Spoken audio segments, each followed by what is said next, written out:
Je suis mort et j'en ai marre. Yo tout le monde, ici le Dassueur en V, on se retrouve pour parler de Yu-Gi-Oh! Alors je ne vais pas expliquer l'histoire de Yu-Gi-Oh! Et dire pourquoi il faut le regarder, mais nous allons le défendre ensemble cette fois-ci. Tout d'abord, vous voyez ce symbole? Et ben vous commencez par rayer ça de votre tête, d'accord? Il n'existe pas de truc, ou de machin, ou de bidule, ou de quoi que ce soit d'autre, que vous trouvez le nom que vous voulez, qui s'appelle For Kids, ok? Merci, moi pouvoir commencer. Tout d'abord, contrairement à ce que tout le monde pense, Yu-Gi-Oh! N'est absolument pas un jeu de cartes pour enfants. L'histoire est donc celle de Yugi, un jeune lycéen qui va constituer un puzzle capable de réaliser des vœux. Il va donc vouloir faire le vœu d'avoir des amis, ce qui est con parce qu'il va réussir à s'en faire sans le vœu. Dans ce puzzle, il y a une entité qui va prendre contrôle du corps de Yugi de temps en temps parce qu'il va se loger dans sa tête, et cette entité est putain de méga gore. En plus d'avoir un design méga psychopathe, hein, même si de temps en temps dans le manga les graphismes se rapprochent d'un GTO, quand c'est l'entité qui sort on le remarque, hein, on voit bien la différence à sa tête. Cette entité proposera de jouer à des jeux à certaines personnes qu'on rencontrera dans le manga et que vous n'aurez jamais vu dans l'anime parce que ça n'a aucun rapport, hein. Je le répète, hein, au cas où tu aies oublié. Et cette entité, comme je le disais, Megagore, et va proposer des jeux qu'on appelle le jeu des ténèbres, qui a une petite particularité de faire ressortir l'âme des gens et qui va jouer contre eux en général, parce qu'il prend pas des gars sympas, hein. Par exemple, on va prendre plusieurs jeux de suite et je vais vous montrer qu'est-ce qui se passe. Le premier est le jeu du couteau. Il n'est pas bien compliqué à comprendre. On met des billets au-dessus de sa main, t'as un couteau, t'embroches les billets et tu prends un maximum de billets, tous les billets que t'as embrochés sont à toi. Il faut donc juger ta force pour prendre un maximum de billets pour gagner et pas y aller trop fort sinon tu perds ta main. Évidemment, l'entité va gagner sur la personne et l'autre va devenir fou et voir des billets partout. Ensuite, il y a le jeu des dés. Le jeu des dés est pas spécialement compliqué non plus. Yugi va, enfin l'entité qui est dans Yugi va lancer le dé et l'autre a juste à faire un score égal ou inférieur au jet qu'il va faire. Et évidemment, il va encore gagner. L'autre personne en face va voir la vie en mosaïque. Et c'est pas une façon de parler, il va vraiment la voir en mosaïque. Encore un petit jeu parce qu'on aime les jeux, le jeu du silence. Vous connaissez tous le jeu 1, 2, 3, le roi du silence commence. Bah là, ça va être exactement le même principe.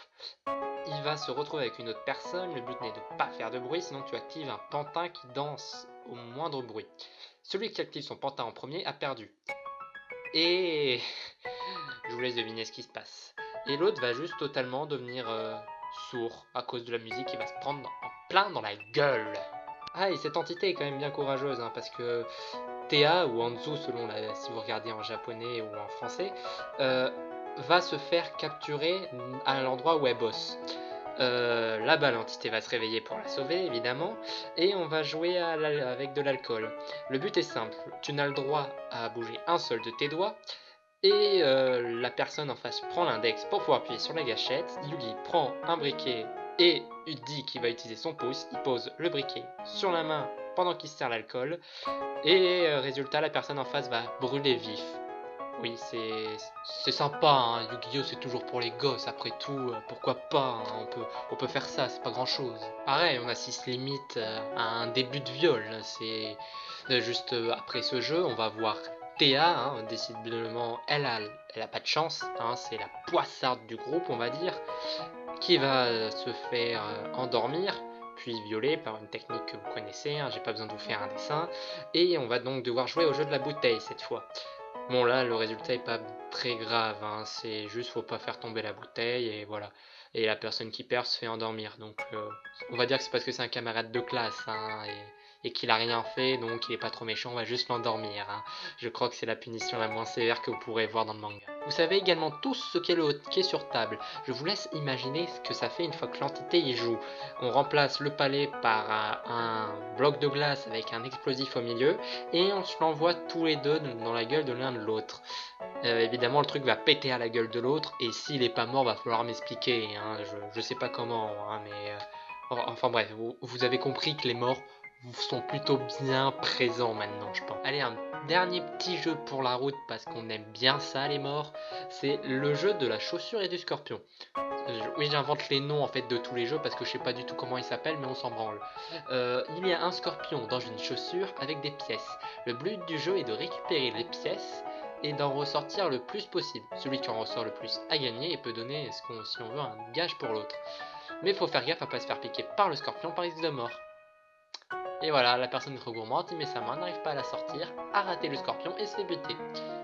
Voilà, on aime les morts, vraiment, c'est vrai que c'est pour gosses Yu-Gi-Oh maintenant, je pense que vous ne vous le voyez déjà plus trop de la même manière. Je vais pas en citer d'autres, hein, parce que je pense que vous avez compris qu'il y en a bien d'autres, le jeu de la balance, tu mens, tu te fais buter, le jeu du taser, qui est bien sympa à regarder, mais bon, ce qui vous intéresse c'est pourquoi on en est arrivé à un duel de cartes, je suppose. Eh bien c'est très simple, un des jeux va être un duel de monstres comme on le connaît, où les monstres des cartes vont prendre vie et qui vont se foutre sur la gueule. Le duel va donc se passer, on sait ce qui se passe, hein, Yugi bat Kanda, etc. Blablabla. Sauf qu'en fait, au Japon, ce passage-là a cartonné. Ils ont kiffé et ils ont harcelé le créateur, Kazuki Takahashi, hein, désolé pour la prononciation toujours aussi nulle, de en refaire, hein, de revoir ce jeu, etc. Et c'est ce qui va se passer. Il va remplacer le principe de ces jeux redondants où les personnes crèvent tout le temps ou leur arrive un truc de fou en phénomène mondial avec le jeu de cartes en gardant le principe de base du jeu des ombres pour que ça reste quand même un petit peu gore, hein. C'est ce qui fait que ça a marché aussi. Et il va réussir à écrire une histoire avec ceci. Autrement dit, on peut dire que c'est un génie. Je parlais pas d'un génie comme dans Aladdin. Maintenant, on va s'attaquer aux préjugés et de ce qu'on reproche trop souvent à l'animé et qu'on voit aussi dans le manga. Par exemple, le smiley sur la main. C'est un fort symbole de l'amitié qui a été durement acquis par Yugi. Au début, on le voit comme un petit soumis qui se fait martyriser par à peu près tout le monde. Et maintenant, bah, il a acquis des amis, il s'en est démerdé par lui-même. C'est même pas le vœu qu'il a fait qui a fait qu'il a eu des amis. C'est ses actions à lui, son propre courage, la manière dont il agit. Voilà, c'est un fort symbole et vous reprochez pas ça à tous les autres mangas quand ils parlent d'amitié. Dans tous les shonen, on voit l'amitié et celui-là vous gueulez. Alors, est-ce que vous gueulez pour la liste qui va arriver?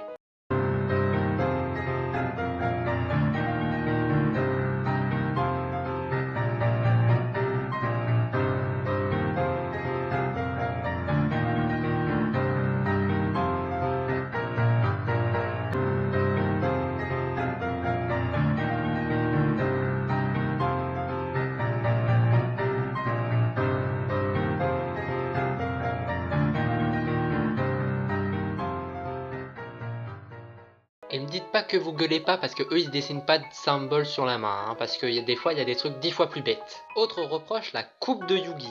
Je ne comprends pas en quoi la coupe de Yugi peut vous gêner. Certes, les cheveux partent dans tous les sens, mais elle est très belle cette coupe. C'est une manière de dessiner, chacun dessine comme il veut. Il y a d'autres coupes de cheveux qui sont un peu what the fuck, qui ne veulent rien dire dans plein d'autres mangas.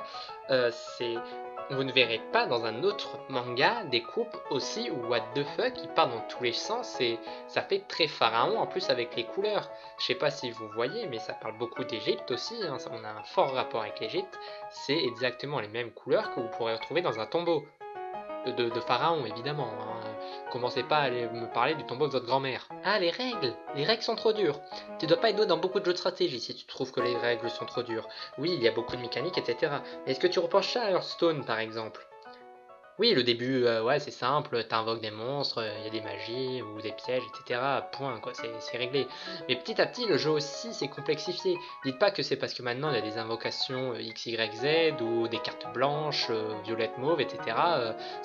Dites ça pour des jeux qui sont plus compliqués comme Magic. Là, vous avez pas gueulé, hein, vous allez même dire que c'est mieux en général alors que vous connaissez même pas. Yu-Gi-Oh n'est pas un jeu si compliqué que ça, du moment qu'on s'y intéresse, il faut juste comprendre les règles, jouer un petit peu, ça vient comme ça dans tous les jeux. Vous n'avez pas fait ça pour d'autres jeux comme Hearthstone où les mécaniques, elles, évoluent perpétuellement. Hearthstone, personne gueule, Yu-Gi-Oh, tout le monde gueule. Va falloir m'expliquer hein, à un moment. Hein. Je veux bien que Hearthstone est un jeu Blizzard, c'est un jeu de génie, mais il n'est pas plus dur que Yu-Gi-Oh! Hein. Les deux sont équivalents. En plus, normal que le jeu évolue, on voit bien ça, des DLC dans plein de jeux, et on dit rien non plus. Hein. Au Japon, le jeu a cartonné, ils en ont fait des jeux vidéo, etc. En ce moment, il y a Duel Link qui est arrivé en France, qui a plutôt bien marché aussi. Pour vous dire, au Japon, Duel Link, a eu le même buzz que Pokémon Go, et aujourd'hui ils sont ex-aequo. Ils sont au même niveau, hein. Ou encore, on a vu des études faites par des professionnels pour avoir l'activité neurologique lorsque des professionnels de Yu-Gi-Oh! Jouaient à Yu-Gi-Oh! Et lorsque des professionnels d'échecs jouaient aux échecs, l'activité cérébrale est aussi élevée dans les deux cas. C'est-à-dire que quand tu joues aux échecs, là, tout le monde va dire d'accord, c'est un jeu d'intelligent, faut réfléchir, etc. Que quand tu joues à Yu-Gi-Oh! On va te traiter de débile mental, alors que quand on regarde, c'est exactement la même activité cérébrale, on bosse tous les deux autant, dans les deux cas, faut prévoir tes coups, faut réfléchir, qu'est-ce que l'autre peut faire, etc. Prévoir. C'est le même niveau. Ah, il y a eu trop de suites. D'accord, pourquoi pas. Dans ce cas, je vais te sortir une liste où il y a des suites aussi qui sont pas forcément mieux, et tu me diras si après le fait qu'il y ait trop de suites te dérange tant que ça dans Yu-Gi-Oh!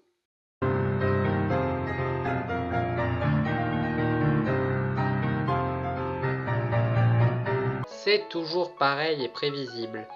Je suis pas d'accord, hein, du tout. C'est sûr que c'était prévisible que le manga où on tue plein de gens devienne un manga où on utilise des cartes, etc. pour l'histoire, en racontant une histoire avec ça. Je vais pas me répéter, le mec est un génie, hein. Vous allez pas gueuler sur quelque chose comme Power Rangers, parce que si, il y en a qui le font, mais c'est tout le temps la même chose aussi, et ça marche aussi. Hein, quand t'as trouvé quelque chose qui marche, tu continues, hein, on va pas se mentir. Celui que j'entends le plus, sauver le monde avec des duels de cartes, c'est totalement débile. Alors, tout d'abord, dans l'anime, pas un seul épisode ressemble au manga. Aucun n'est identique. Il se passe toujours quelque chose qui a été censuré, modifié, etc. pour un public d'enfants. Donc, c'est sûr, tu regardes l'anime, ça te paraît très con et niais. Quand tu lis le manga, c'est pas du tout la même chose. J'avais lu le manga et je regardais à la télé Yu-Gi-Oh! J'ai toute la série, j'adore, etc. Je dis pas.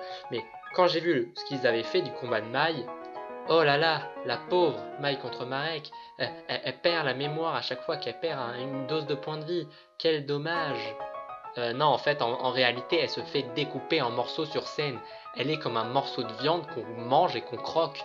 C'est dégueulasse, ça fout du sang partout, elle est coupée.